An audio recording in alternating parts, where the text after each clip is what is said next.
To our Makers Making Change Neil Squire program webinar series. A little bit of housekeeping stuff before we get started. We are recording this presentation for anyone who isn't able to make it live time, so we will have some pause and stuff in there. We are monitoring the chat if anyone has any questions or comments throughout the presentation. And then I have Courtney monitoring if you guys have any other questions. She'll interrupt me if we have something we have to talk about throughout the presentation. So a little bit of background information. Today, we're going to be talking a little bit about disability awareness, but we just wanted to provide some information about Neil Squire Society. So for anyone who doesn't know, Neil Squire is a Canadian national not-for-profit organization. And our work is focused on 4 distinct areas, including innovation, digital literacy, employment, and assistive technology. Our work enables people with disabilities to achieve their goals, reach their full potential, and continue living life to their fullest. A part of Neil Squire Society is where Makers Making Change started. So with Makers Making Change, our goal is to connect makers to people with disabilities to deliver low-cost assistive technologies. Some of Neil Squire's other programs, and I really just wanted to mention for any of our viewers who are watching this in the States, Neil Squire is a national organization across Canada. We currently do not offer any of these listed programs in the States, but Makers Making Change does have that awesome presence there. So some of our other programs is our computer comfort. And with that, we offer a distance computer comfort. So any individuals that you might be working with that need to learn how to use their computer, their laptop, their tablet, or their smartphone, reach out to us and we can set that up. We have our Working Together program where we work on job skills, personal development, and job searching support for people who self-identify with disabilities or barriers. And we have our solutions department. So kind of related to that Makers Making Change, we focus heavily on assistive technology and removing barriers. So individuals can have assessments, they can get recommendations, and we also help with training on the new assistive tech devices. If you have any questions about any of these programs or what's available in your region, I am more than happy to, if you guys send me an email, I will direct you to the closest person in your region to answer any of those questions for you. Okay, so back to our main focus today, Makers Making Change presents disability awareness. So some of our workshop goals today is to leave everyone with a better understanding of the various types of disabilities, share support on how to interact with people with disabilities through difference of patience and understanding, and then just some general professionalism when working with people with disabilities. So to get started, we have the World Health Organization. So disability for them, they explain it as an umbrella term. So it covers impairments, activity limitations, and participant restrictions. And just on this slide, I have the full WHO definition. I'm not going to go through it today, but I have it here if any of you guys want to read through it. So before we get started, we wanted to describe what we consider an attitudinal barrier. So attitudinal barriers are barriers, perceptions, and assumptions that discriminate against persons with disabilities. So these barriers often emerge from a lack of understanding, which can lead people to ignore, judge, have misconceptions about a person with a disability. And sometimes these misunderstandings can lead to false assumptions about what these people can do, what they want, or what they may need.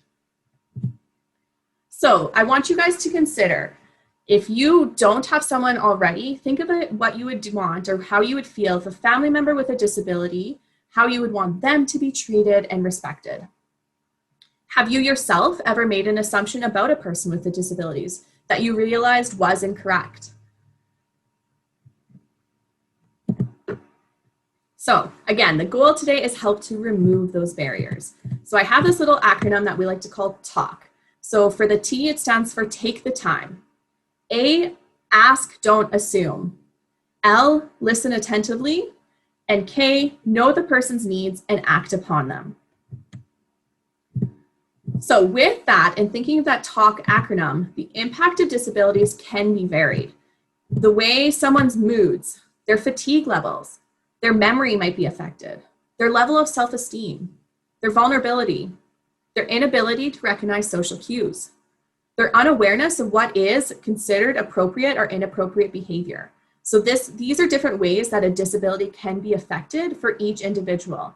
And it's really important, that side note on this page is that one disability does not necessarily affect the people the same way. So that's the big thing we want to remember when we're talking about a certain disability, what we might know and learn with one interaction can maybe not carry over to our next interaction with someone who has that similar disability. So some other things to remember is many disabilities are invisible. We might not even be able to see them. Things like brain injuries, mental health, individuals' level of pain, certain medical conditions, some learning disabilities, or people with vision loss, and as well hearing. So some potential problems when communicating with a person with disability. Sometimes we might feel that the person is hogging the conversation. In the other side, they might not realize that we're done talking and it's now their turn to speak. We might be interrupting someone because they are afraid that they may forget, or they might interrupt us because they have something come to mind that they feel like they have to share right away. They might have an altered ability to give information in order and an organized way, so thoughts may come out jumbled or mixed up. They might not be able to read verbal or nonverbal cues accurately. They may misunderstand the question completely. We might ask something and they might tell us a completely different story than what we're asking.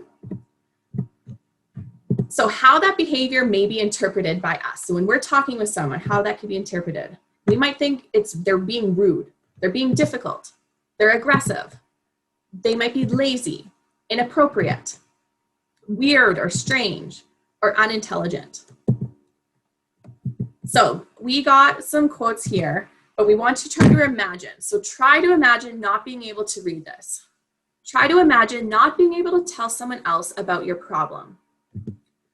When you do try to tell them, your words come out jumbled up, and the person, you can tell that they're not understanding what you're trying to say.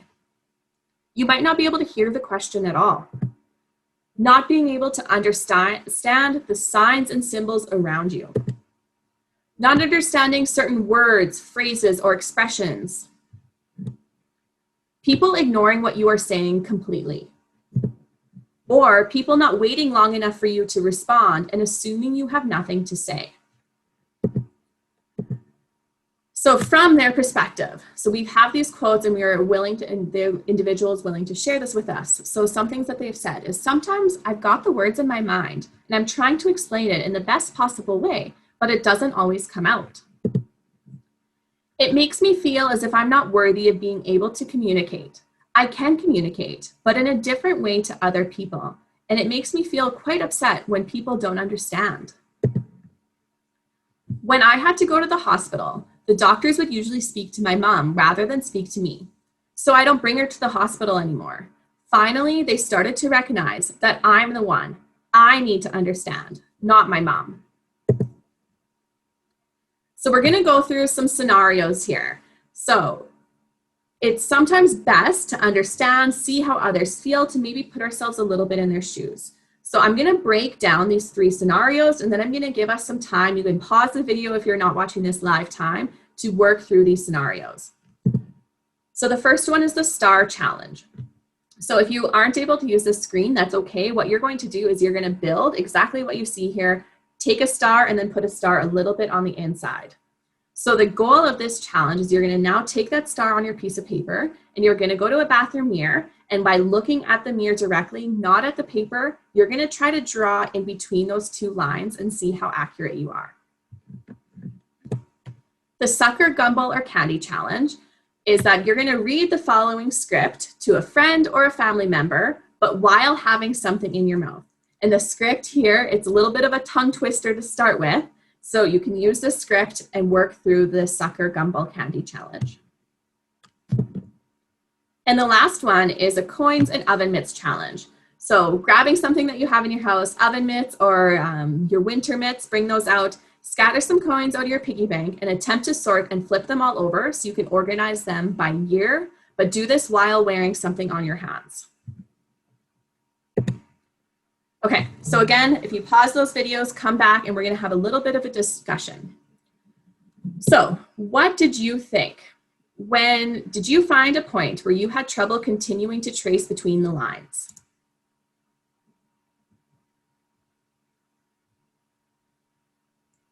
For the gumball challenge as well, did you find you had to concentrate very hard on what you knew to be a relatively simple task?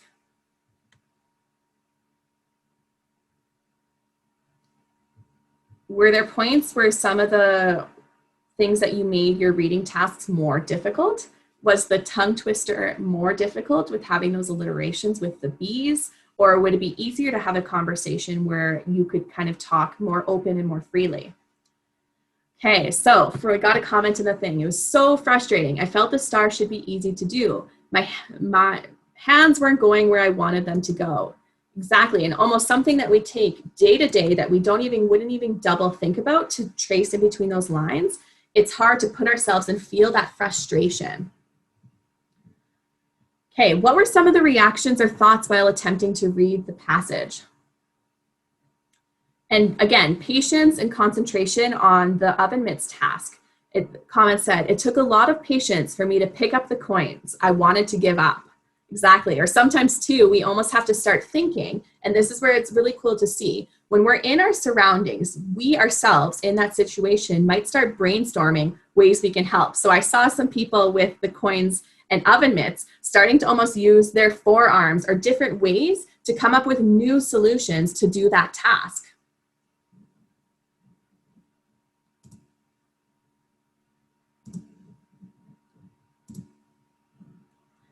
For the reading and speaking, I had to go slow and really take my time, and my family members seemed to almost be getting annoyed. Yeah. Did you also find sometimes that they almost started to speak for you, right? We think that we're helping, that we're going to guess what they're going to say next. And sometimes that can even be frustrating when you're like, no, that's not what I'm trying to say. Let me finish. We need to keep trying to finish, right?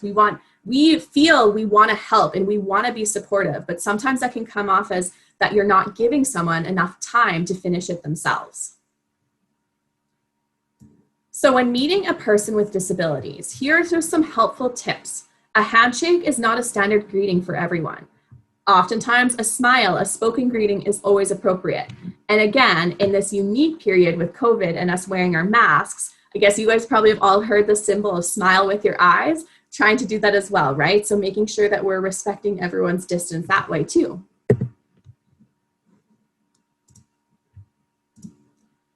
It's okay to use common expressions like see, hear, run, and walk when talking with people with disabilities. It's okay to offer to help someone, but make sure you ask first or wait for someone to ask you for help. When talking with people who use wheelchairs, it's nice when you can sit down so that you guys are almost at eye level and the person doesn't have to look up at you the whole conversation. It's okay to ask people to repeat what they said if you don't understand them at first. Don't pretend to understand. And again, going back to that scenario, don't try to finish the sentences for them. Give them time to get out what they're trying to say. If a sign language interpreter is helping you speak with a person who is deaf, make sure you talk to the person and not the interpreter.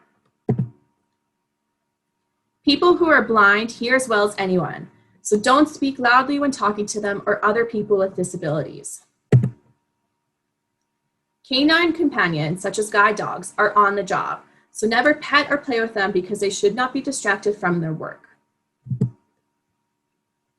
The other really big thing to remember is that for all of these people with their disabilities, each client, they're on their own journey. So they're at their own stage of adapting and acceptance. So again, throughout this time and throughout working with Makers Making Change, you may see clients come to us on their own, that they're thinking of new solutions or new things that they might need to make their life easier. Sometimes we might also be getting individuals who are being referred by others. So they might be at an early stage. They might not know what they need. So it's important to remember that everyone is at that own stage. We don't know where they're at. Some clients have been just impacted by their disability, and some may have developed different strategies over the years.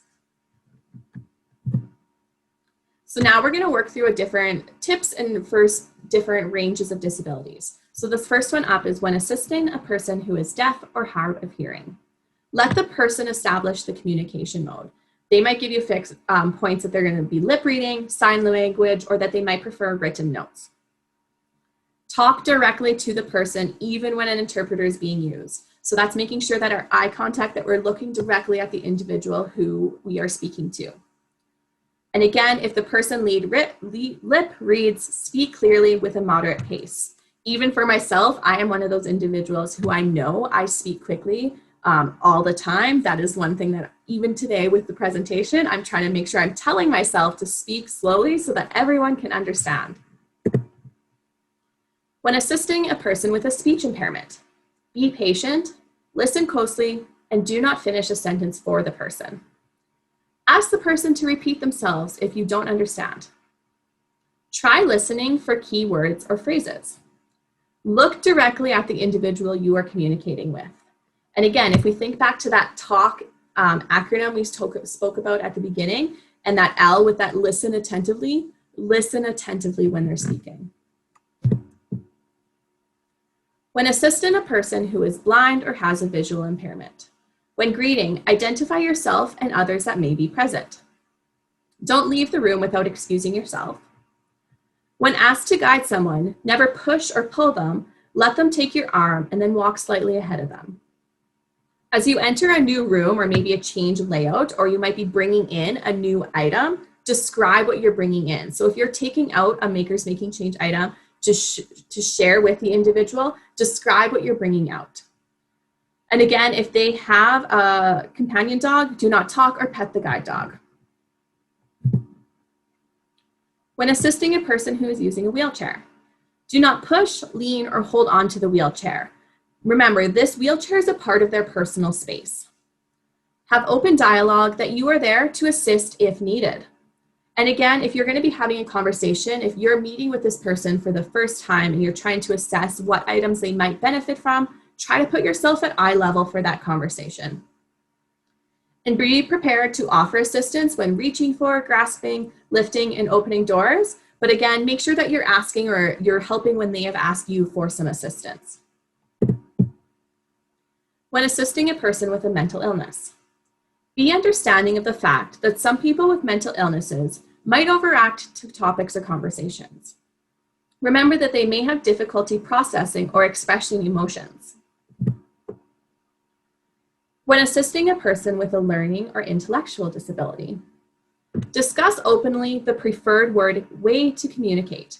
So this may mean that provide information is writing as well as verbal instructions. It may mean that you're providing some resources before you even go for your initial meeting.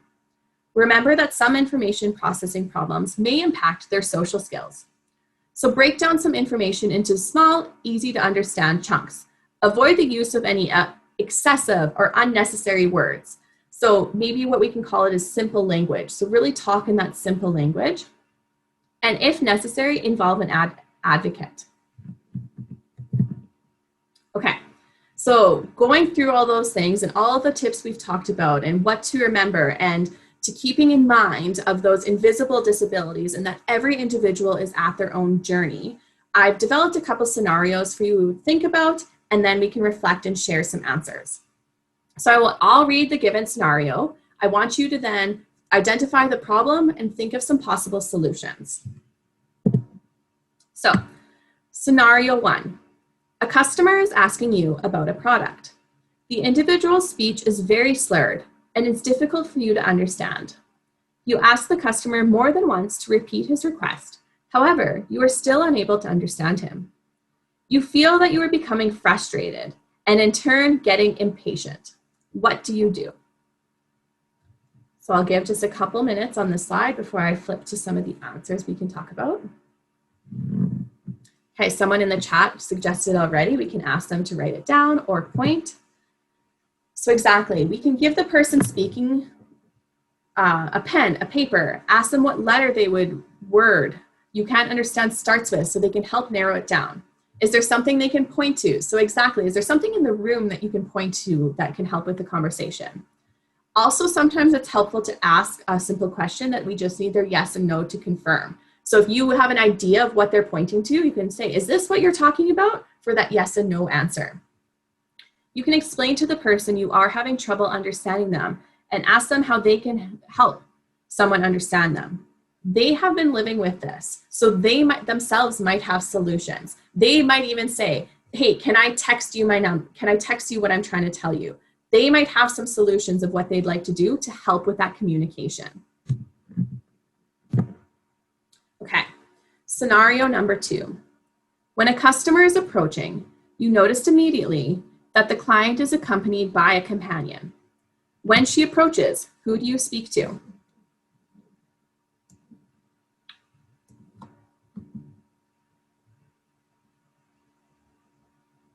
The customer. And again, some of you might be saying, well, it's my first time meeting them. I don't know who Sally is or who I'm supposed to be having the meeting with. So in an instance like that, it might be helpful for those initial introductions again, right? Introduce yourself, figure out who both of the people are. They might even explain to you of who the companion is in that situation. Who is the individual that's interested in learning more about Makers Making Change or finding out about a support? Once you have established that mode of communication, speak to the customer, not the companion, unless the customer directs you to speak to the companion. Again, I have seen this and I have witnessed when I go into a meeting and there's more than one person there and I'm speaking to the customer, sometimes the companion is just really interested about learning more about Makers Making Change as well. It's a new thing. So in that instance too, make sure you're talking to the customer about their specific needs, what they're doing. But when you're having a conversation and you're introducing the program, you can share your eye contact with both individuals in the room as well. If the client is nonverbal, you can break down what you're doing. So they might not be able to talk, but they can still comprehend some things of what you're saying. So again, if you're showing a new item, for example, in this instance, we're talking about our lip sync. So you can share, this is a lip sync that will control your computer. You'll be using your mouth to move the cursor around the screen. And sometimes it might even help if it's someone with a visual impairment, that you bring it so that they can touch and feel and they can get familiar with this new object that you're showing with them. Okay, so our take-home messages. Be aware of invisible disabilities. We can't always see and we can't always comprehend or know what someone might be dealing with, so just be aware that there are some invisible disabilities. Think before you speak and ask before you help. Don't just assume that someone needs your assistance. Again, they might have been living with this a long time. They might have a perfect solution to open up that door themselves. Give them a little bit of that opportunity. Be sensitive about physical contact and that every time you meet with them, it could be different. We all have good days or bad days, so making sure that you are giving everyone that space. When asking questions, be aware that everyone has their own boundaries. And again, with Makers Making Change and developing, if you're creating a new idea for someone, you might need to be asking questions about their abilities, their limitations, but making sure that you respect if they say, I don't want to share that as well. And understanding that they have those limitations too.